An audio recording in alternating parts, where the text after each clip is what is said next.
नमस्कार मंडळी, मी दीपाली स्वामी दीपीच्या चॅनलमध्ये मी तुमचं सर्वांचं मनापासून स्वागत करते।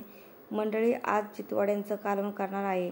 काही जणांना जितवडा काय आहे हे सुद्धा माहिती नसेल, मी सांगते। डाळवड्यांना जितवडा म्हणतात। फरक एवढाच आहे, डाळवडे हे मोठे असतात आणि जितवडा सांडग्याप्रमाणे लहान असतात। त्यांचा आकार सांडग्याप्रमाणे ओबाडधोबाड असतो। काल मी डाळवडेची रेसिपी केली, त्याचं बॅटर उरलं होतं। त्या बॅटरपासून आपण जास्तीत जास्त काय करणार तर फक्त वडे, पण बॅटरपासून अजून एक पदार्थ होतो आणि तो मी आज करणार आहे।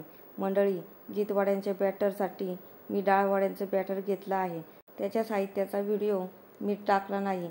जर तुम्हाला साहित्य बघायचं असेल तर डाळवड्यांच्या रेसिपीचा व्हिडिओ पहा, त्यामध्ये साहित्य मी दाखवलं आहे आणि डिस्क्रिप्शन बॉक्समध्ये मी साहित्य देणारच आहे आणि व्हिडिओची लिंक ही शेअर करीन।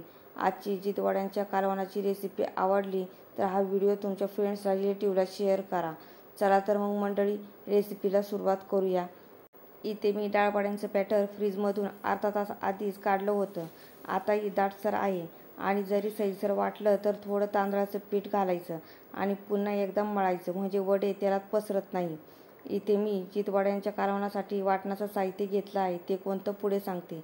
2 कांदे पातळ कापून घेतले आहे, 1 तुकडा खोबऱ्याचा कापून घेतला आहे, थोडीशी कोथिंबीर, 7 ते 8 लसूण पाकळ्या, 1.5 इंच अद्रक कापून घेतला आहे आणि 1 टोमॅटो पातळ कापून घेतला आहे। जितवड्याच्या कालवणाला जास्त साहित्य लागत नाही, फक्त वड्यांच्या बॅटरला साहित्य लागतं। इथे मी कढई गरम करून घेतली आहे। 2 चमचे तेल घालून घेते।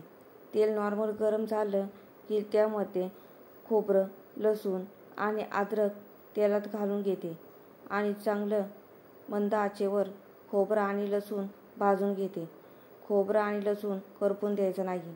खोबऱ्याचा आणि लसणाचा रंग ब्राऊन झाला की लगेचच तेलाबाहेर काढायचं। मी तिन्ही साहित्य मिक्सरच्या भांड्यात काढून घेते। आता कढईमध्ये कांदा घालून घेते आणि कांदा चांगला ब्राऊन रंगाचा होईपर्यंत परतून घेते। गॅसची आच मीडियम केली तरी चालेल, म्हणजे कांदा लवकर परतेल। हे पहा, कांद्याचा रंग छान ब्राऊन झाला आहे, तो मी मिक्सरच्या भांड्यात काढून घेते। आता टोमॅटो मिक्सरच्या भांड्यात घालते आणि थोडीशी कोथिंबीर घालून घेते आणि पाणी न घालता बारीक वाटण करून घेते। तशी कांद्यामुळे आणि टोमॅटोमुळे पाण्याची जास्त गरज लागत नाही। हे पहा, एवढं बारीक वाटून घ्यायचं। आता वाटण बाजूला ठेवते आणि जितवडे करून घेते। इथे कढई मीडियम आचेवर गरम करून घेतली आहे। आता त्यामध्ये 2.5 चमचे तेल घालून घेते। जितवड्यांना डाळवड्यांसारखं जास्त तेल लागत नाही, ते कमी तेलात छान कुरकुरीत होतात। आता वडे तेलात सोडते। हे वडे भजे सोडतो त्याप्रमाणे सोडायचे, गोल आकार द्यायची गरज नाही। तेलामध्ये वडे पटपट सोडायचे आणि गॅसची आच लोड करायची, म्हणजे वडे छान खमंग आणि कुरकुरीत तळले जातात। मंडळी, हे वडे नुसते टाइमपास म्हणून खायला खूप छान लागतात। कधी कालवण काय करायचं ह्याचं टेन्शन येत असेल तर ही रेसिपी घरी करा, अतिशय चविष्ट रेसिपी आहे। आमच्या मावळ भागात कालवणाला काय भाजी नसेल तर ही रेसिपी आवर्जून करतात। जितवडा तसं बघायला गेलं तर सांडग्याप्रमाणे दिसतात। ह्या जितवड्याला ओले सांडगेही म्हणू शकतो। जितवडे छान आलटून पालटून तळायचे, रंग चांगला ब्राऊन झाला पाहिजे। हाय आचेवर किंवा मीडियम आचेवर जितवडे तळले की जितवड्यांचा रंग लवकर चेंज होतो आणि आतून कच्चे राहतात, म्हणून जितवडे लो आचेवर तळायचे। इथे माझे सर्व जितवडे तळून झाले आहे। जितवड्यांचा आवाज ऐका, किती कुरकुरीत झाले आहे। आता त्याच कढईत कालवणाला फोडणी देते। हे पहा, कढईमध्ये थोडंसं तेल उरलं आहे, भजे तळून घेतलेलं। अजून 2 चमचे तेल घालते। तेल नॉर्मल गरम झालं की लगेच कढीपत्त्याची पाने 4 ते 5 घालून घेते आणि अर्धा चमचा मोहरी घालते। मोहरी तडतडली की लगेच वाटलेला मसाला तेलात घालते आणि तेलात वाटण परतून घेते। वाटण तेलात एकजीव करून घ्यायचं। हे पहा, वाटण चांगलं तेलात परतून घेतलं आहे।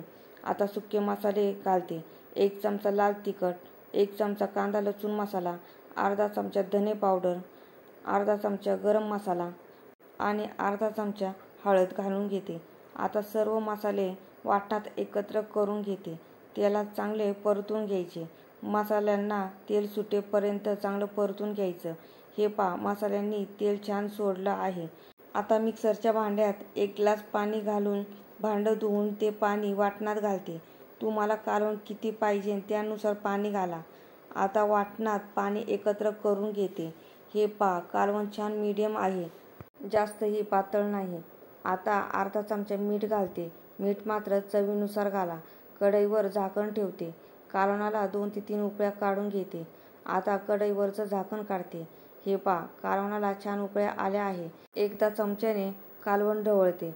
थोडंसं थिक झालं आहे. एवढा रस्सा पाहिजेच भाकरी चुरून खाण्यासाठी. आता गॅस बंद करते आणि कढईवर झाकण ठेवते.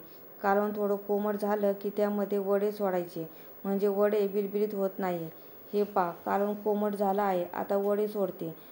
थोडे कालवणात घालते आणि बाकीची तोंडी लावायला ठेवते. एकदा वडे चमच्याने कालवणात एकत्र करते. हे पहा मंडळी, मटणाचं कालवण कसं दिसतं तसं जितवाड्यांचं कालवण दिसत आहे. छान असं तर्रीदार. आता जितवाड्यांचं कालवण सर्व करते आणि त्यासोबत सुके वडे. मंडळी, भांड्यांचा जास्त पसारा न करता जितवाड्यांचं कालवण केलं आहे. कमी साहित्यात स्वादिष्ट रेसिपी झाली आहे.